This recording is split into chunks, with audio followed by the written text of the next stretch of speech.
જય શ્રી કૃષ્ણ ફ્રેન્ડ. આજે આપણે એક એવા મંદિરની વાત કરવાના છીએ જે આખા ભારતમાં ચાર ધામ તરીકે ઓળખવામાં આવવાનું છે. ચાર ધામમાંથી આ બીજું ધામ છે જે હનુમાનજીની 108 ફૂટ ઊંચી પ્રતિમા ધરાવતું ધામ છે.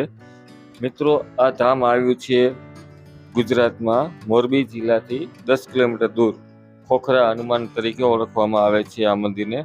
અને આ મિત્રો ત્યાં પહોંચવા માટે તમારે મોરબીથી 10 કિલોમીટર દૂર થાય છે, અને તમે રાજકોટથી આવો તો 74 કિલોમીટર દૂર થાય છે, અને કચ્છમાંથી માળિયા સાઈડથી આવો તો માળિયાથી 26 કિલોમીટર દૂર થાય છે. મિત્રો, આ મંદિર આખા ભારતમાં 4 મૂર્તિ બનાવવામાં આવેલી છે, જેમાંની એક મૂર્તિ અહીંયા આપણે ખોખરા હનુમાનજીની બનાવવામાં આવેલી છે. દોસ્તો, આ ખોખરા હનુમાન જવા માટે નેશનલ હાઈવેથી બાજુમાં રસ્તો નીકળે છે, જે તમે જોઈ શકો છો. હું ગાડી લઈને જાઉં છું ત્યાં. ભરતનગરની સામેની સાઈડમાં આવેલું છે ખોખરા હનુમાનનું બોર્ડ, ત્યાંથી તમે વળી શકો છો. અને આ મંદિર દોસ્તો ઘણું જ જૂનું મંદિર છે. વર્ષો પહેલા અહીંયા ખાલી નાની એવી ડેરી હતી, અને અત્યારે તમે જોશો વિડીયોમાં આગળ કે કેવડું મોટું વિશાળ મંદિર બની ગયું છે. તમે સામે જોઈ શકો છો હનુમાનજીની મૂર્તિ દૂરથી કેટલી બધી દેખાય છે આપણને. દોસ્તો, ખોખરા હનુમાનજીનું મંદિર પુષ્પાનંદ બાપુ સિદ્ધ મહાત્મા થઈ ગયા, તેમના સાનિધ્યમાં બનાવેલું આ મંદિર છે. તેઓ અહીંયા તપસ્યા કરતા હતા ખોખરા હનુમાનજીની, અને એ જ્યારે તપસ્યા કરતા હતા તે ટાઈમમાં અહીંયા ખાલી નાની એવી ડેરી હતી. અને અત્યારે તમે આ જોઈ શકો છો વિશાળ મંદિર બનાવેલું છે, જે ખોખરા હનુમાનજીનું બનાવેલું છે. તે તમે જોઈ લો, આગળથી પણ આપણને કેટલું સરસ દેખાય છે મંદિર તે. અને મિત્રો, મંદિરમાં તમે આવો બહારગામથી આવતા હો દર્શન કરવા માટે તો કોઈ જાતનો બપોરે જમવાની વ્યવસ્થા પણ છે, સાંજે જમવાની પણ વ્યવસ્થા છે, જેને આપણે હરિહર તરીકે કહેવામાં આવે છે. મંદિરમાં કોઈ જાતનો કોઈ તમારા આગળ ચાર્જ લેવામાં આવતો નથી, અને તમને બપોરે નિઃશુલ્ક ફ્રી હરિહર કરાવવામાં આવે છે, અને સાંજના ટાઈમે આરતી પછી પણ નિઃશુલ્ક ફ્રી હરિહર કરાવવામાં આવે છે. બહારગામથી આવતા હો તો હજી તો હોસ્ટેલનું કામ અહીંયા ચાલુ છે, રૂમ બનાવવાનું. રૂમ થઈ જશે એટલે નિઃશુલ્ક રહેવા માટે પણ વ્યવસ્થા કરવામાં આવશે અહીંયા.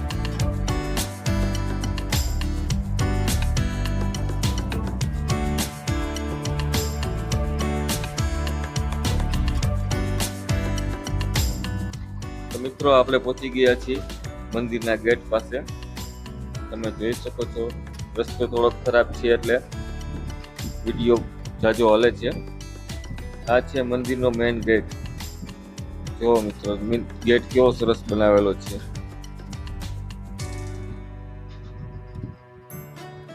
ગેટની અંદર જતા જ તમને મોટું વિશાળ પાર્કિંગ જોવા મળશે. બે સાઈડ પાર્કિંગ છે, લેફ્ટ સાઈડ ને જમણી સાઈડ બંને બાજુ પાર્કિંગ છે. ડાબી બાજુ તો ફૂલ થઈ ગયું છે એટલે આપણે જમણી સાઈડ ગાડી પાર્ક કરી દઈશું. દોસ્તો, તમે જોઈ શકો છો કેવડું મોટું પાર્કિંગ છે તે. અને ત્યાંથી મંદિરના દરવાજા આગળથી તમે જુઓ હનુમાનજીની મૂર્તિ કેટલી ઊંચી દેખાય છે તે.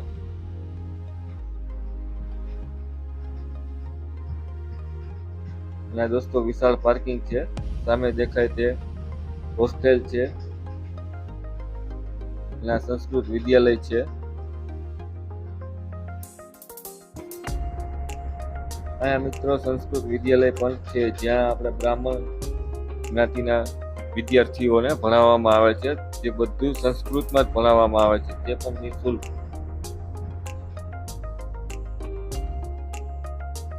જે મંદબુદ્ધિના બાળકોને રાખવામાં આવે છે. અત્યારે તો 4 થી 5 બાળકો છે, બીજા 4-5 બાળકો આવવાના છે. જ્યારે વિઝિટ કરવા ગયો તો હમણાં, ત્યારે તેનો ઓફિસના સ્ટાફ હારે મારે વાત થઈ હતી. તે મને જણાવેલું કે અત્યારે 5 બાળકો છે મંદબુદ્ધિના. અહીંયા આખી મંદબુદ્ધિની હોસ્ટેલ પણ ઊભી કરવામાં આવે છે. બીજું દોસ્તો, અહીંયા ગૌશાળા પણ છે, જેથી ગાયોની સેવા કરવામાં આવે છે. તમને ગૌશાળા પણ દેખાડીશ. અને અહીંયા મિત્રો વૃદ્ધાશ્રમ પણ બનાવવામાં આવે છે વૃદ્ધો માટે. જેનું કામગીરી હજી ચાલુ છે તે પણ અહીંયા બની જશે ટૂંક સમયમાં. અને અહીંયા મોટું વિશાળ હોસ્ટેલ પણ બનશે, જે બહાર ગામથી આવતા યાત્રિકો માટે રાતના રોકાવા માટેની વ્યવસ્થા થઈ જાય તે માટે. તો ચાલો મિત્રો, તમારો જાજો ટાઈમ ના બગાડતા આપણે મંદિરની અંદર જઈએ અને દર્શન કરીએ. તમે જોઈ શકો છો મંદિર કેવું દેખાય છે તે બહારથી.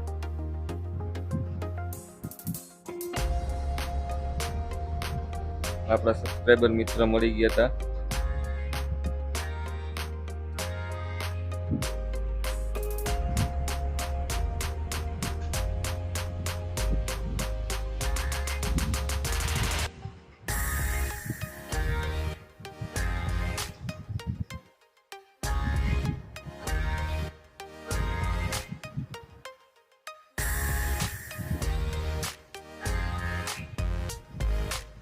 દોસ્તો, આ બે બાળકો જે આવે છે ભગવા કપડાં પહેરી, તેવા અહીંયા 15 થી 20 બાળકો રહે છે, જે સંસ્કૃતની વિદ્યાનું શીખે છે. આખું સંસ્કૃતનું જ્ઞાન જે આપણે સંસ્કૃતમાં શીખવાડવામાં આવે છે તે ભણતર અહીંયા કરે છે, તે પણ નિઃશુલ્ક.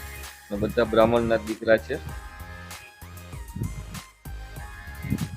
આપણે જરાક મંદિરની અંદર જઈએ. તમે જોઈ શકો છો મંદિરની કોતરણી કેવી સરસ કરેલી છે તે. દ્વાર ઉપર પણ એવા બે રાખેલા છે તે.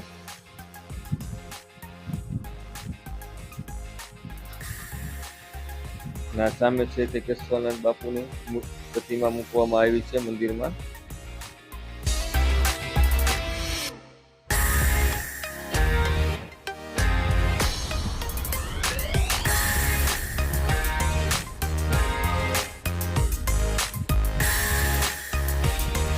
ગણેશજી બિરાજમાન છે અંદર.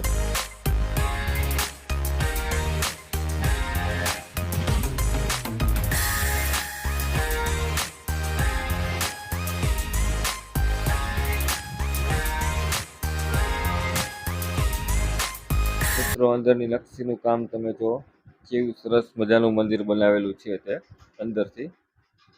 સામે દેખાય છે તે આપણે ખોખરા હનુમાન જે મેન આ મંદિર છે બનાવેલું છે તે હનુમાનજી મહારાજ. અને અહીંયા તમે આવો તો એક આકર્ષણનું કેન્દ્ર છે, તમે જોઈ લો. આ છે પંખો. અત્યારે પવન જાજો હતો એટલે બંધ છે પંખો.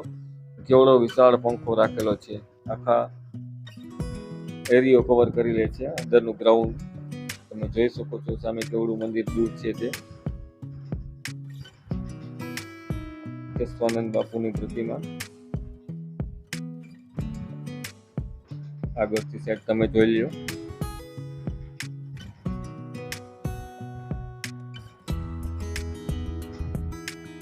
રઘુનાથ મંદિર છે. રામ, લક્ષ્મણ, જાનકી, જય બોલો હનુમાન કી. તેમની પણ પ્રતિમા અહીંયા રાખવામાં આવેલી છે હનુમાનજીની સામે.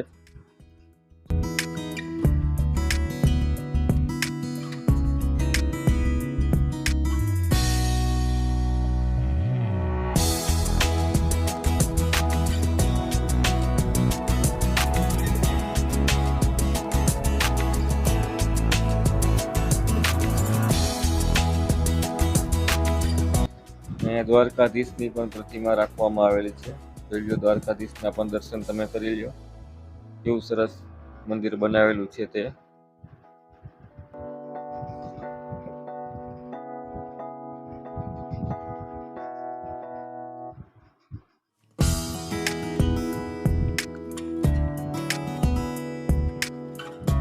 પછી આપણા ખોખરા હનુમાનજી મહારાજ. જેટલી વાર આપણે દર્શન કરીએ એટલી વાર મન ભરાતું જ નથી. કેમેરો ઘડી વળી ત્યાં જ વયો જાય છે હનુમાનજીના દર્શન કરવા માટે. તમે જોઈ લો સરખી રીતે હનુમાનજીના દર્શન કરો. દોસ્તો, હનુમાનજીની એવું મહત્વ છે, તમારા જે પણ કઈ રોગ હોય શરીરના, તેની તમે માનતા રાખો તો તે પણ રોગ દૂર થઈ જાય છે. એવું આ હનુમાનજીનું સત છે.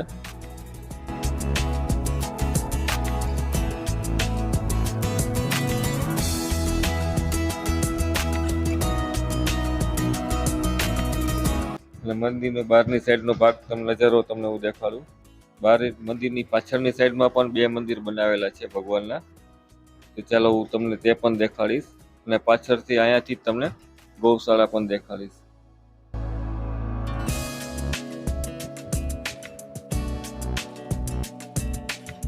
દોસ્તો મંદિરની બાજુમાંથી તમે જોઈ શકો છો 108 ફૂટ ઊંચા હનુમાનજીની પ્રતિમા. મંદિરનું મેન આકર્ષણનું કારણ આ જ છે. 108 ફૂટ ઊંચા હનુમાનજી આપણને કેટલા નજીક લાગ્યા છે અહીંથી, પણ હું તમને ત્યાં લઈ જઈશ કેટલા દૂર છે મંદિરથી એ પણ હું તમને દેખાડીશ. મંદિરની બાજુમાં જ એકદમ લાગે છે આપણને, પણ એ જાજા દૂર છે મંદિરથી. ને છોકરા માટે હિંચકા લપસિયા પણ છે. બાળકોને લઈને આવો તો કોઈ પણ દિક્કત નથી, આખો દિવસ રમ્યા કરે અહીંયા. સાંજના ટાઈમે તો બહુ છોકરા આવે છે અહીંયા.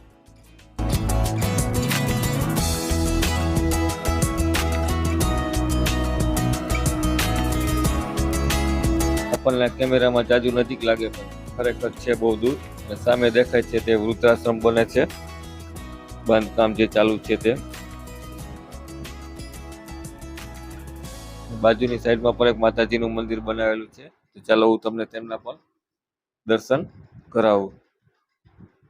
દોસ્તો તાળું મારેલું હતું એટલે થોડાક દર્શન કરવામાં દિક્કત પડશે, પણ બને તેટલા વ્યવસ્થિત દર્શન તમને હું કરાવીશ.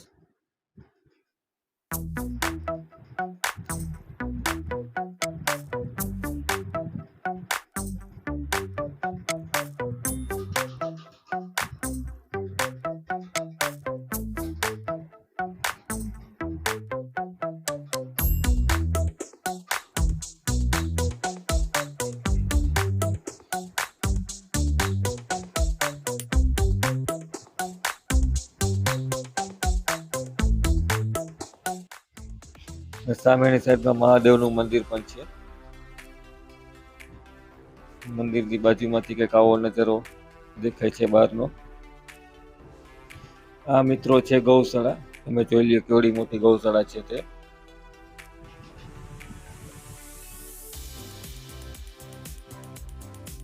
મંદિરના પ્રાગળમાંથી જ મેં વિડીયો ઉતારેલો હતો, ગૌશાળામાં ગયો નહોતો કેમ કે ત્યાં જાય તો ટાઈમ જાજો વયો જતો હતો એટલા માટે. જોઈ શકો છો તમે કેટલી બધી ગાયો અહીંયા રાખેલી છે તે મંદિરમાં.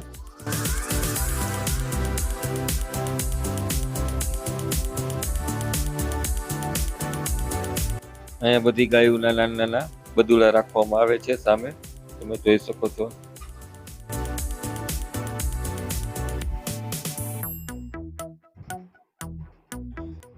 આ છે મિત્રો 108 ફૂટ ઊંચા હનુમાનજીની પ્રતિમા, જે પાછળથી હું તમને સીન દેખાડું છું. વિશાળકાય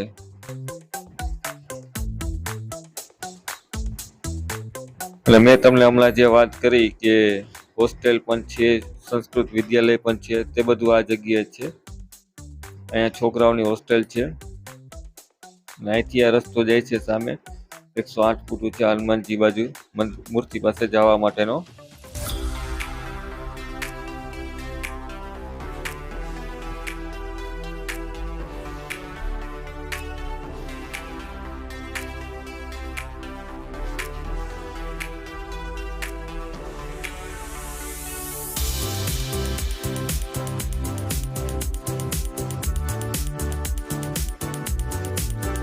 હિન્દુસ્તાનની ચારેય દિશાઓમાં 108 ફૂટ હનુમાનજીના 4 ધામની શૃંખલામાં બીજી પ્રતિમા પરમ પૂજ્ય બાપુ કેશવાનંદજીની તપસ્થલ ભૂમિ એટલે મોરબી ગુજરાતની પશ્ચિમ દિશાનું લોકાર્પણ કરવામાં આવેલું હતું પરમ આદરણીય પ્રધાનમંત્રી શ્રી નરેન્દ્રભાઈ મોદીના હસ્તે.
મિત્રો, આપણે પહોંચી ગયા છીએ હનુમાનજીને પ્રતિમા પાસે.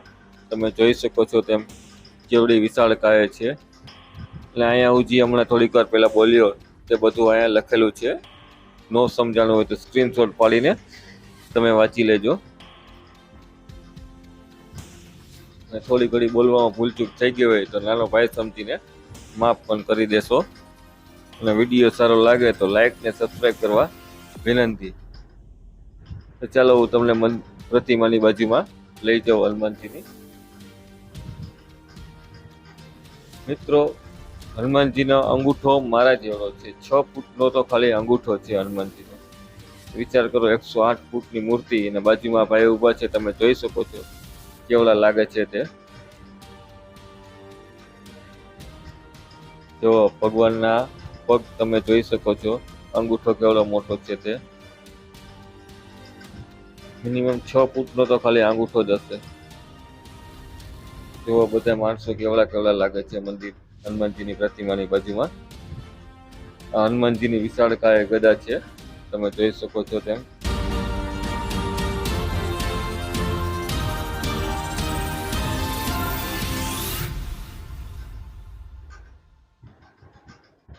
તો આજે હું તમને આખા હનુમાનજીની મૂર્તિની ચારે દિશાનો નજારો હું તમને દેખાડીશ. તમે ઘણા બધા વિડીયોમાં જોતા હશે હનુમાનજીની મૂર્તિ, આવડી આ જ મૂર્તિ. પછી મારા વિડીયોમાં તમે જોશો તેવો નજારો તમને એકેય વિડીયોમાં નહીં દેખાડો હોય. બધે શોર્ટમાં વિડીયો બનાવીને મૂકી દીધેલા છે. આજે સ્પેશિયલ 19 મિનિટનો વિડીયો હનુમાનજીના માટે જ બનાવું છું. તમે જોઈ શકો છો વિશાળકાય પાછળ હનુમાનજીનું પૂંછડું છે. અને આપણે સામેથી શોટ લીધા હતા તે મંદિર પણ હું તમને અહીંથી દેખાડું છું. આ બાજુમાં ગ્રાઉન્ડ છે.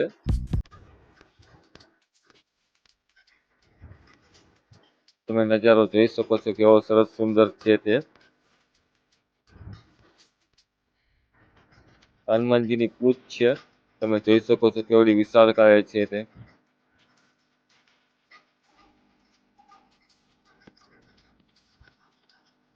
પાછળથી કંઈક હનુમાનજીનો સીન આવો દેખાય છે.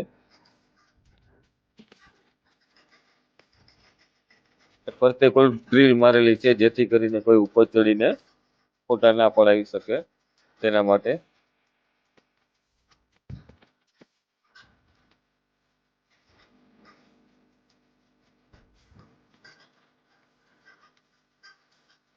તો મિત્રો, કેવો લાગ્યો મારો વિડીયો? અગર સારો લાગ્યો હોય તો લાઈક ને સબસ્ક્રાઈબ કરવા વિનંતી. મળીશું પાછા આપણે જ આવા સરસ બીજા એક સારા એવા વિડીયોમાં. ત્યાં લગી તમારા ભાઈને રજા આપો. જય શ્રી રામ.